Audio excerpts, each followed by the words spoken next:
Wi-Fi is a predominant way of connecting devices to the network these days. Now, since everybody has been talking about Wi-Fi 6 and 6E, as you cannot even buy Wi-Fi 6 access points, so whether if it's an upgrade or a greenfield deployment, let's discuss what it brings to the table and why should you even bother, and is it worth it? So let's start talking about Wi-Fi 6 and 6E, but before I get into that discussion, I always like to start with a why. That why do I even care about Wi-Fi 6 and 6E, and what does it even bring to the table?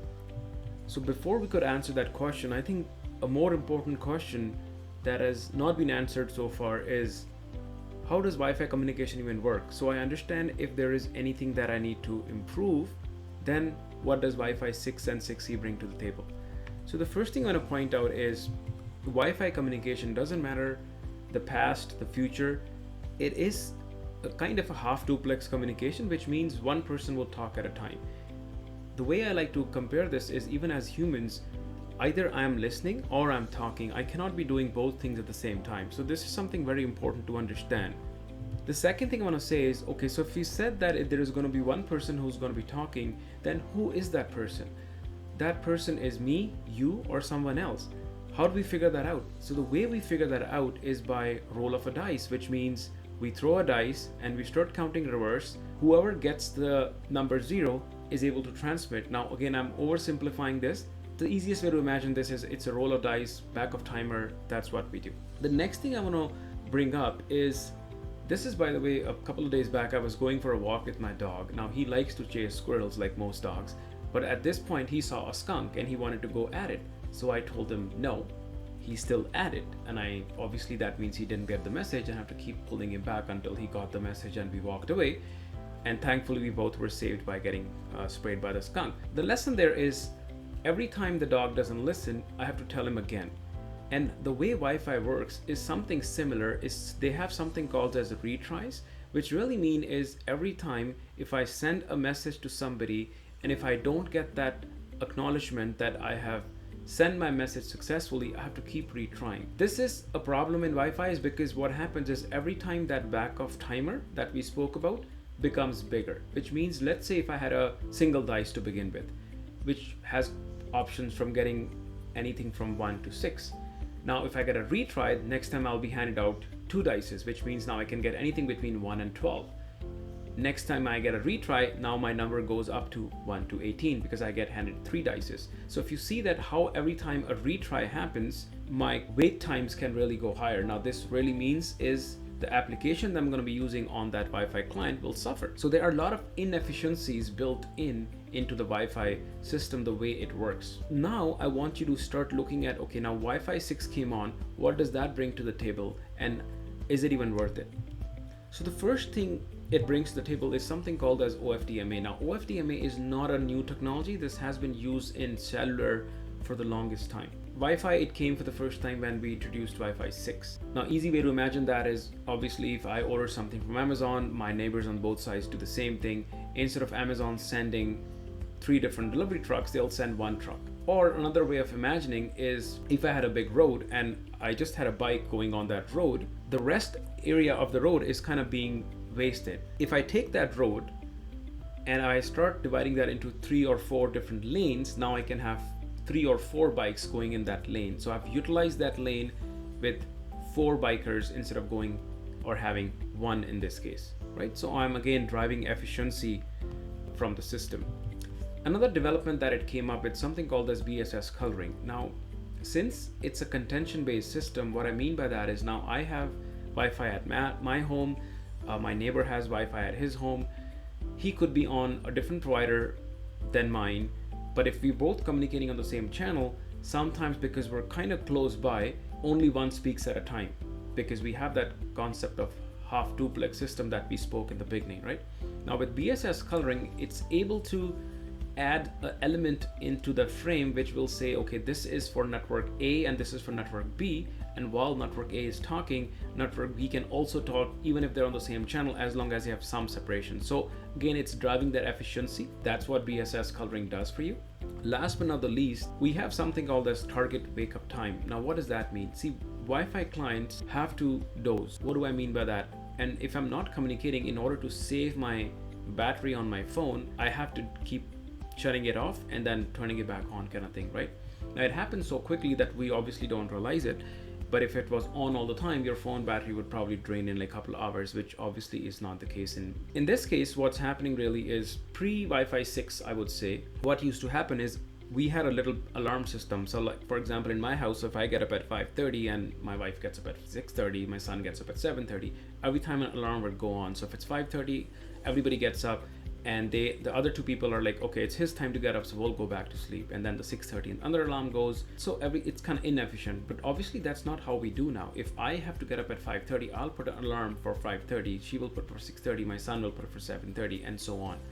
Now this is how it works in the Wi-Fi 6 world, where AP takes the charge and says, client, you get up at this time and ask if there are any frames for you, and if there are, I'll send it to you. So this is again driving efficiency. These are the three main points that Wi-Fi brings to the table, but every time if you look at it, it's driving efficiency. Now Wi-Fi 4 was high speed or high throughput. Wi-Fi 5 was very high throughput. So you would imagine Wi-Fi 6 would have been ultra high throughput, but actually it was high efficiency because we realized that we had to make our system more efficient and not faster at this. Obviously it's a new standard, it needed speeds also. So it does come with 1024 QAM, which gives it speed, but that doesn't mean that that is the only thing it brings. I think it does give you option off speed if you want to go fast, but I think in my opinion the more important aspects of Wi-Fi 6 are these three that you see on the screen, which are more focused on efficiency.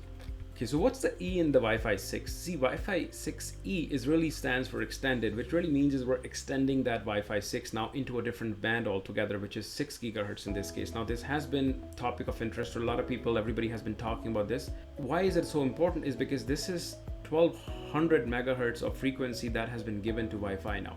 Obviously the reason behind that is the governments are looking at frequencies and they're seeing, you know what, Wi-Fi has been used a lot, and we definitely need to assign some frequency to it. Are there any catches to this? I think the first one is that people don't realize that frequency cannot be created. So it has been given to you, but has been taken from somebody. So you have to work still in tandem with that existing technology that was using Wi-Fi 6 frequency, which is on 6 gigahertz. Now, yes, it is a big deal because if you look through it, it has 5920 megahertz channels now, which is almost more than double what Wi-Fi 6 with 5 gigahertz was providing, around 25.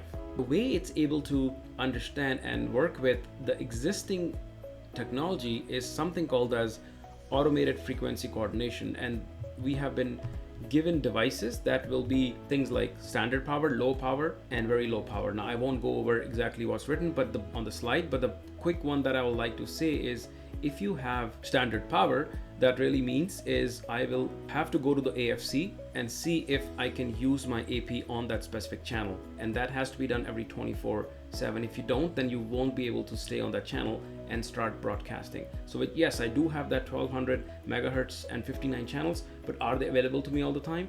That's a question. And also there is a restriction on indoor versus outdoor. So again, depending on which region you are, you need to understand that and have your mountings and designs done accordingly.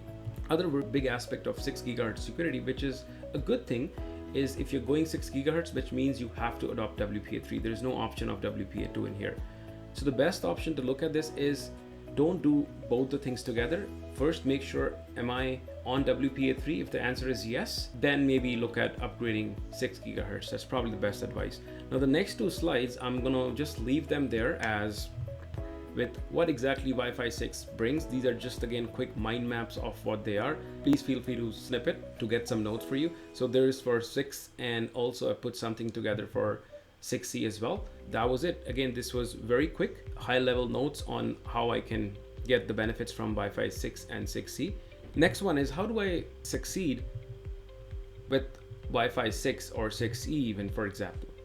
Now the easiest way I can answer that is, by now at least you've realized that Ethernet is simple, it's on and off. Wi-Fi is complex because you have a lot of knobs. I need to be on the right channels, right design, right settings. Am I going to use things like clear to SAN? And if you don't understand all those terms that I just spoke about, I think CWNP does a very good job in talking about vendor neutral stuff on especially the standard, which is Wi-Fi.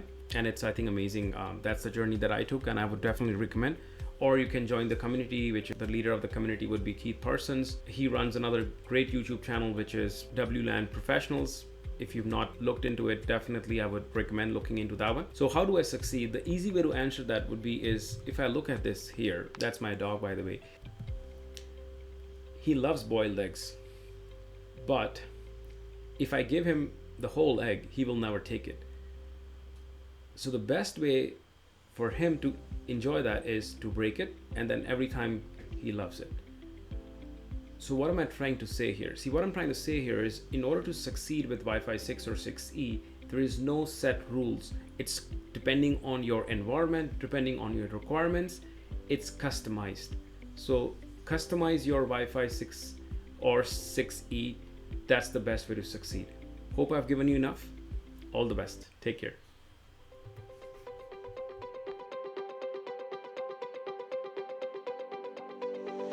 And that concludes another insightful journey through the world of technology with Canadian Tech Journey.